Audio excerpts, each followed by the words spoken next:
할렐루야, 반갑습니다. 오늘 미가서 2장 가도록 하겠습니다. 이 미가라는 이름을 보면 아름다운 미자, 그렇게 쓸까요? 아니, 그건 모르겠습니다. 그런데 한문으로 풀이를 하면 아름다운 미자를 쓰겠죠.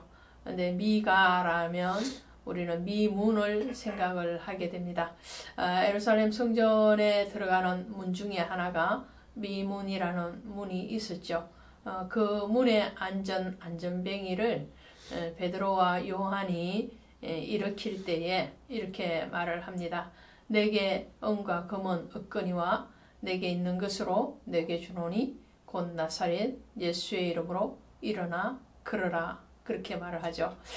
자, 오늘 미가를 보면서 우리는 이스라엘 백성들, 유다 백성들 뿐만 아니라 오늘날 교회 안에서 신앙생활을 하는 모든 사람들, 또 교회 밖에서 아직도 그리스도의 초청의 손길을 기다리고 있는 그 예비된 그 영혼들에게 이렇게 외치겠습니다.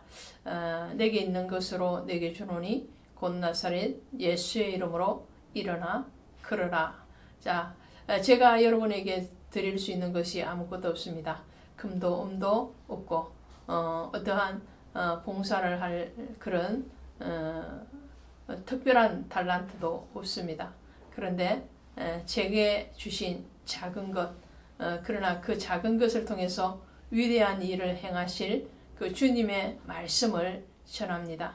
제가 깨달은 부분이 작다는 거예요. 말씀이 작다는 것이 아니고 제가 깨달은 부분이 작고 미약하다 할지라도 그 작고 미약한 것을 통해서 하나님의 위대한 그 구원의 사역을 하시리라 믿고 오늘도 바이블 스토리 산책 계속해 가도록 하겠습니다. 오늘 미가서 2장에 가시면 이스라엘 백성들 그 중에서도 힘 있는 권력자들이 행하는 악, 그리고 또 거짓 선지자들에 대해서 고발을 해요. 그래서 2장 3장은 사실은 같은 내용입니다.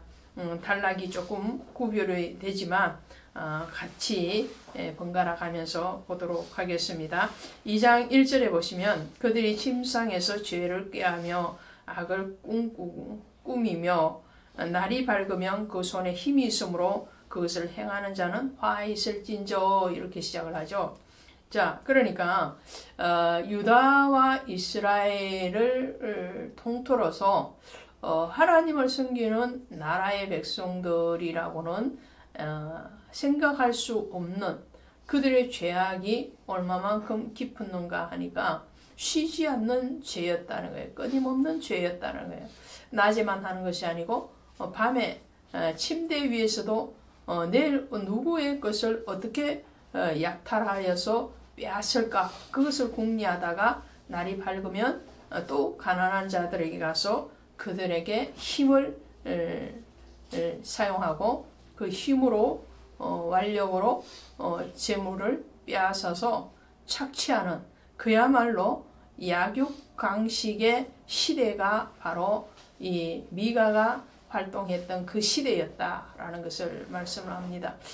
저는 간혹 가다가 드라마나 또 영화 같은 것에서 정말 험한 사람들이 나오잖아요. 폭력배들, 또 사기꾼들, 꼭 영화나 어떤 드라마가 아니라 할지라도 TV 뉴스에서 나오는 대부분의 사건들이 끔찍한 사건들입니다. 그런 사건들을 보면서 감사하는 것이 저러한 사람들을 만나지 않은 것에 대해서 감사하고 그러한 일들을 직접 경험하지 않음에 대해서 흠한 그런 일들을 경험하지 않게 하신 하나님 앞에 감사할 때가 많습니다.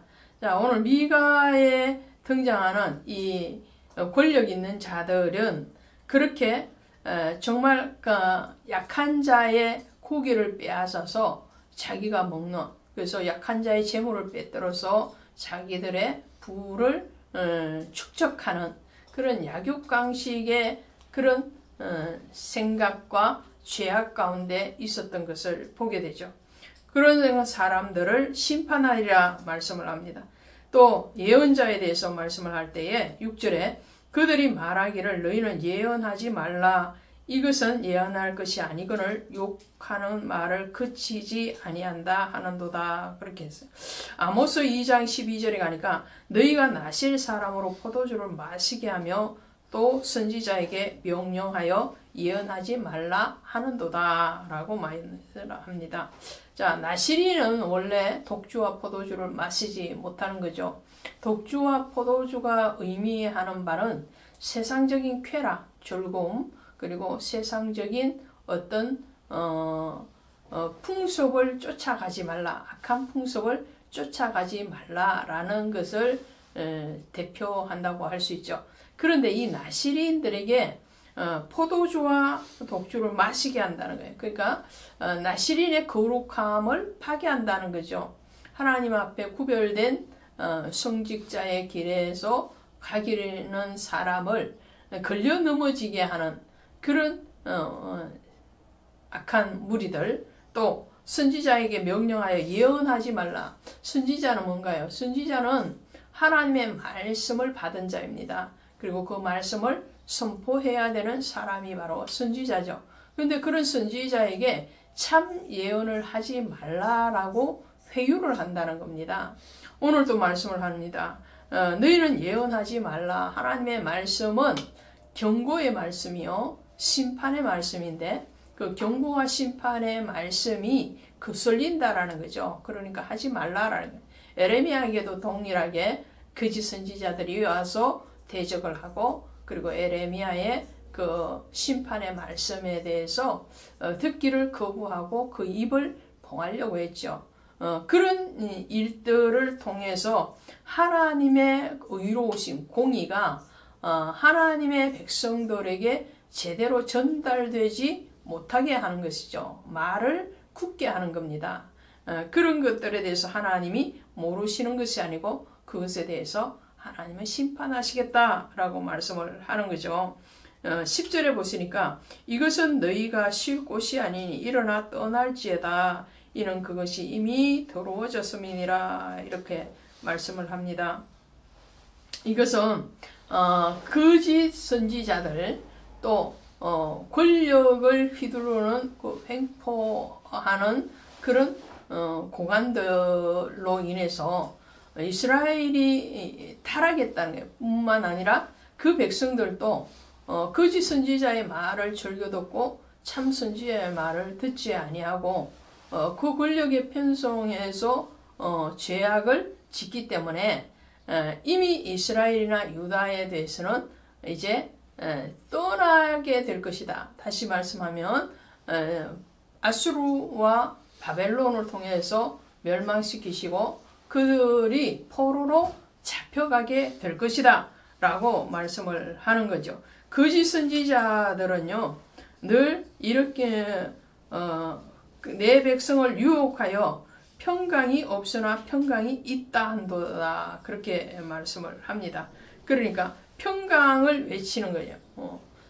예수 그리스도가 있음으로 인하여서 오는 내적인 평강을 얘기하는 것이 아니고요.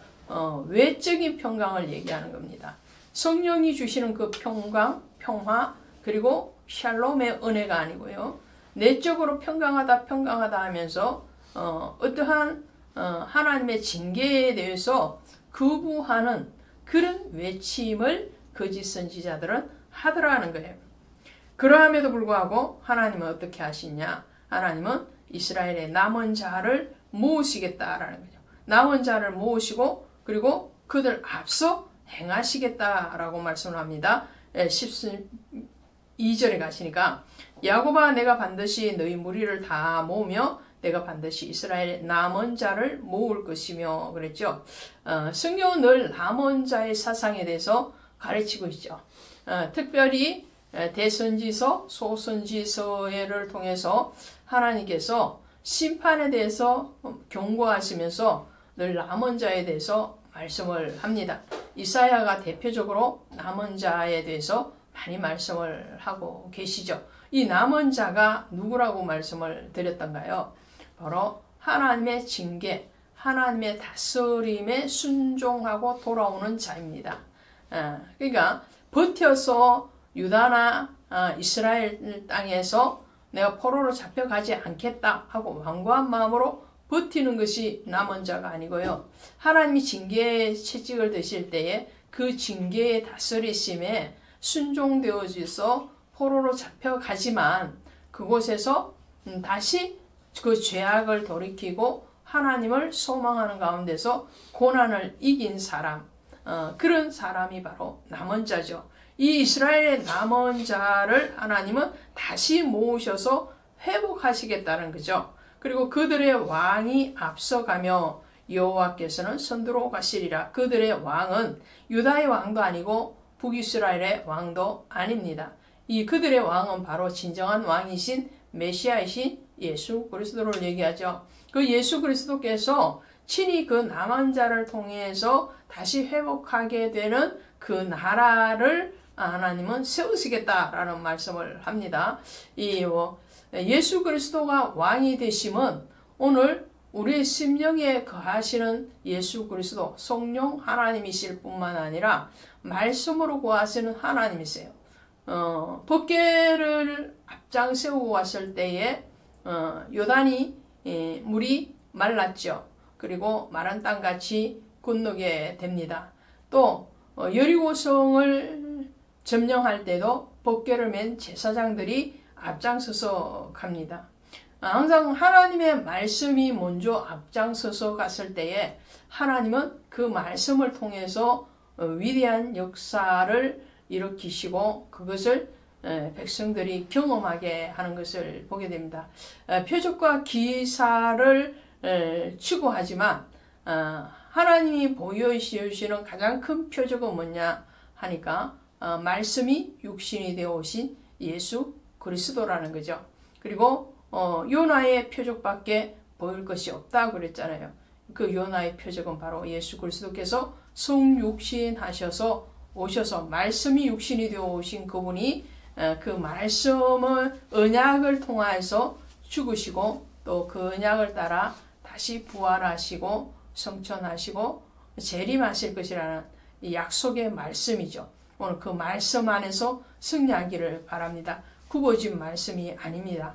하나님이 주시는 진리와 생명의 그 말씀 붙드시기를 주 예수의 이름으로 축원드립니다. 고맙습니다.